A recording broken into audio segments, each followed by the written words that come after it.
आज हम चर्चा करेंगे अष्टक समुदाय वर्ग कुंडली के बारे में। दोस्तों, कुंडलियाँ बहुत प्रकार की होती हैं, जैसे लगन कुंडली, चंद्र कुंडली, नवमांश कुंडली, दशमांश कुंडली, सप्तमांश कुंडली, बहुत सारी कुंडलियाँ होती हैं। उन्हीं में एक होती है अष्टक समुदाय वर्ग कुंडली। अगर आप अपनी कुंडली का विश्लेषण नहीं कर सकते या आप लगन कुंडली का विश्लेषण नहीं कर पा रहे, तो आप अष्टक समुदाय वर्ग कुंडली से फलित कर सकते हैं। दोस्तों, आइए हम देखते हैं कि अष्टक समुदाय वर्ग कुंडली से फलित कैसे किया जाता है। दोस्तों, ये है अष्टक समुदाय वर्ग कुंडली। जैसे लगन कुंडली में 12 भाव होते हैं, ऐसे ही अष्टक समुदाय वर्ग कुंडली में भी 12 भाव होते हैं। लगन कुंडली में हर भाव में ग्रह बैठे होते हैं और अष्टक समुदाय वर्ग कुंडली में हर भाव में अंक दिए होते हैं।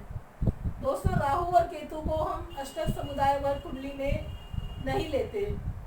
अब जो इस कुंडली में ये अंक दिए होते हैं, इसमें हमें देखना होता है कि अगर 28 अंक दिए हुए हैं तो बहुत अच्छे हैं।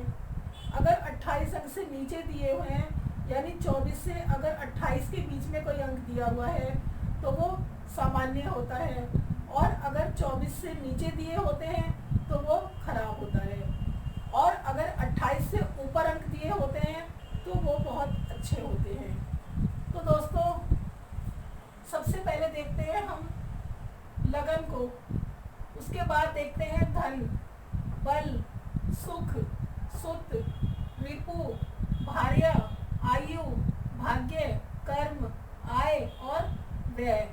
ये 12 भाव होते हैं। अब 12 भाव में अलग अलग पॉइंट्स दिए होते हैं। अब पहले हम देखते हैं लगन भाव को। अब लगन भाव में 31 पॉइंट्स दिए हुए हैं। 31 पॉइंट्स का मतलब है कि ये 28 से ऊपर है। अब पहले भाव से हम क्या देखते हैं? पहले भाव से हम अपने आप को देखते हैं, अपने व्यक्तित्व को देखते हैं, अपने रंग रूप को देखते हैं।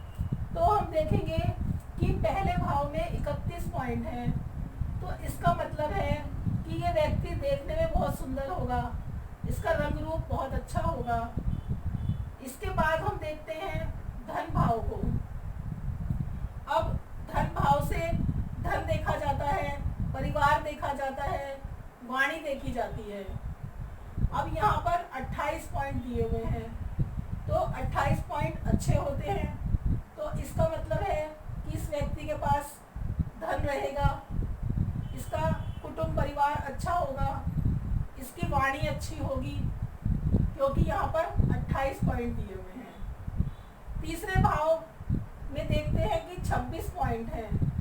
अब 26 पॉइंट 28 से कम है, और तीसरे भाव से हम देखते हैं बल, पराक्रम, व्यक्ति के छोटे भाई बहन, इन सब चीज़ों का विचार तीसरे भाव से किया जाता है।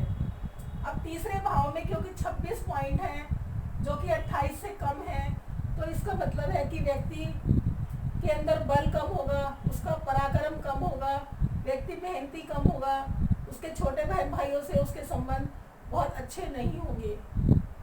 इसके बाद देखते हैं सुख भाव।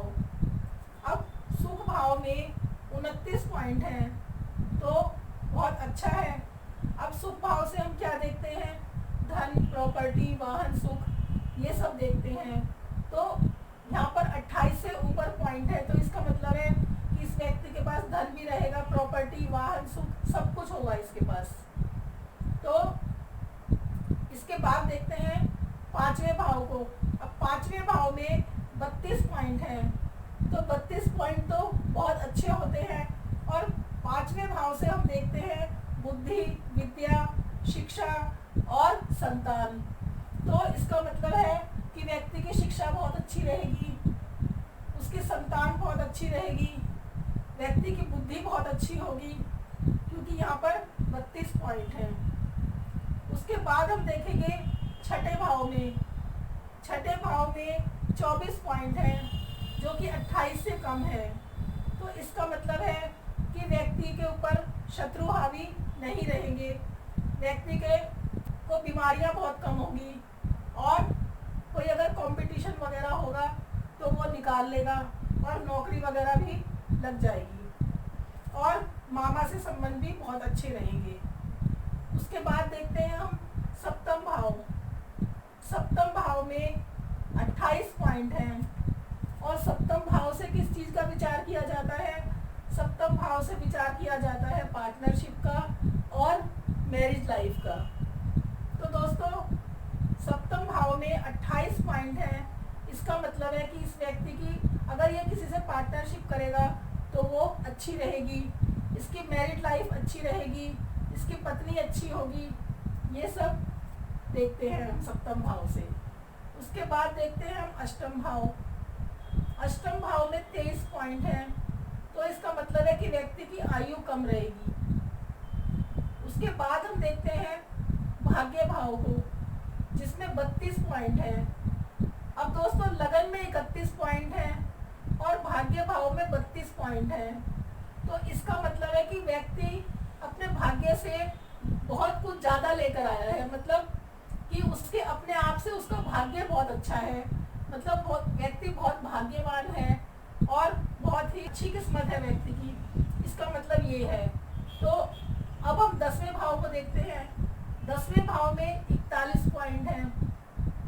अब 41 पॉइंट 28 पॉइंट से बहुत ज़्यादा है, तो इसका मतलब ये है कि व्यक्ति का कर्म बहुत अच्छा होगा, और जितनी वो मेहनत करेगा उससे ज़्यादा उसको लाभ होगा, मतलब बहुत ज़्यादा धनवान होगा, बहुत ज़्यादा आय होगी व्यक्ति की।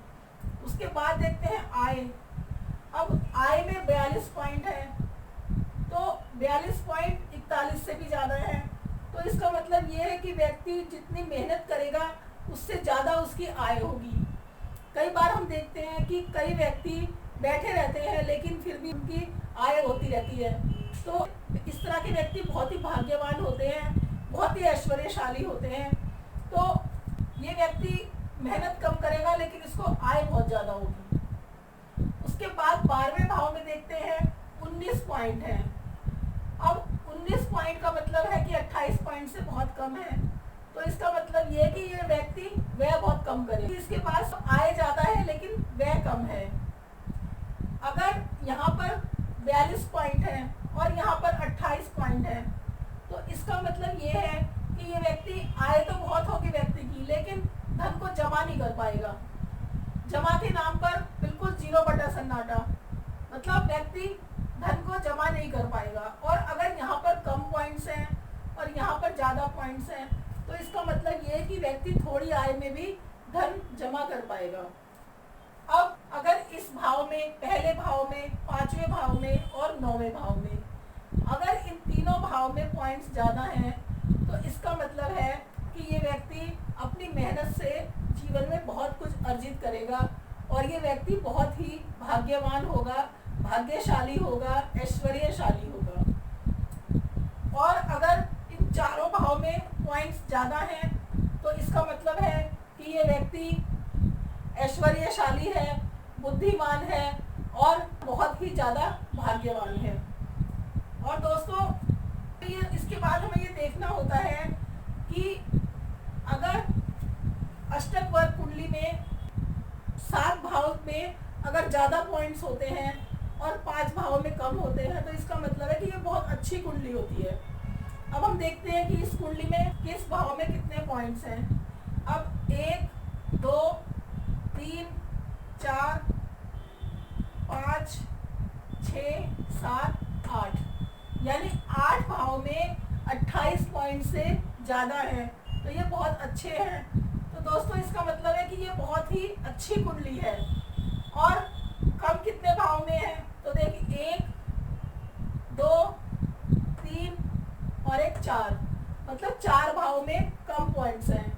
तो इसका मतलब है कि ये बहुत ही व्यक्ति बहुत ही भाग्यवान है और ये बहुत ही अच्छी कुंडली है। लेकिन अगर इसका उल्टा होता कि इसमें 4, जिन खानों में पॉइंट्स कम है उसमें ज़्यादा होते और जिसमें ज़्यादा है उसमें कम होते, तो ये एक खराब कुंडली होती, ये एक अच्छी कुंडली नहीं होती। तो दोस्तों, अगर 6 खानों में बहुत अच्छे पॉइंट्स हैं और 6 में 28 से नीचे हैं, तब तब भी एक नॉर्मल कुंडली कहलाती है। तो दोस्तों इस तरह से हम किसी भी कुंडली का फलित करके उसके बारे में सब कुछ जान सकते हैं। अगर आप लगन कुंडली नहीं देख सकते तो आप अष्टक वर्ग कुंडली से अपने बारे में सब कुछ जान सकते हैं और फलित कर सकते हैं। तो दोस्तों आज की ये वीडियो मैं यही ख़त्म करती हूँ। अगर ये वीडियो आपको अच्छी लगी हो तो इसे लाइक कीजिए, सब्सक्राइब कीजिए और शेयर कीजिए।